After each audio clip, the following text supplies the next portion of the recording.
Hello' everyone, যিহেতু আজি মোৰ অফ আছিলে আৰু ভাবিলোঁ সন্ধিয়া সময়ত অকণ ওলাই যাওঁ আৰু বজাৰো কৰোঁ, লগতে আপোনালোকলৈও এটা ভিডিঅ' বনাওঁ। গৈ লৈ প্ৰথমে এয়া পেট পূজাই কৰি লৈছোঁ, কাৰণ মই একো খোৱা নাছিলোঁ দিনত। ধুনীয়াকৈ এয়া ৰোল এটা খাই ল'লোঁ। তাৰপিছত গ'লোঁ বজাৰলৈ বুলি, তাতে ইমানেই ভিৰ আছিলে ভিডিঅ' কৰা নহ'লেই। সেইকাৰণে ভাবিলোঁ কি আনিলোঁ ৰুমতে গৈ দেখাওঁ। এয়া দেখিছেনে, বজাৰৰ মোনাটো খুলিয়ে প্ৰথমতে আপেল কমলা ওলাইছে। মানে অকণমান মই ডায়েট কৰিবলৈ লৈছোঁ আজিকালি, সেইকাৰণে লৈ আনিছোঁ ফল মূল। তাৰপিছত এয়া পালেং শাক, নেমু, জলকীয়া, ফুলকবি আৰু কিবা কিবি চব্জি অলপমান আনিলোঁ। এইফালে মটৰ, ধনিয়া আৰু এয়া অকণমান বুটৰ দাইল। আজি ভাবিলোঁ বুটৰ দাইলৰ তড়কা বনাই খাওঁ, তাকে অকণমান ৰেচিপিটো আপোনালোকলৈ শ্বেয়াৰ কৰিম। আৰু এটা আকৌ এয়া চিকেন চপো লৈ আনিছিলোঁ, সেইটো আনিলৈ ধুনীয়াকৈ খাই ল'লোঁ।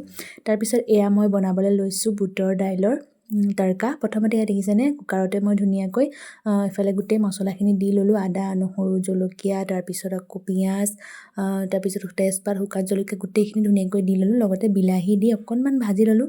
তাৰপিছত দিলোঁ বুটৰ দালি আৰু লগতে এয়া আলু। ইয়াত সৰু সৰুকৈ কাটি মই ৰঙালাও দি দিছোঁ।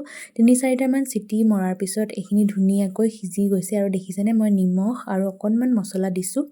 তাৰপিছত এয়া চাওক, ফাইনেল কনচিষ্টেঞ্চিটো চাওক, কিমান ধুনীয়া হৈছে দালিকণৰ। মানে দেখিবলৈ বহুত ধুনীয়া হৈছিলে, খাবলৈও বহুত টেষ্টি হৈছিলে।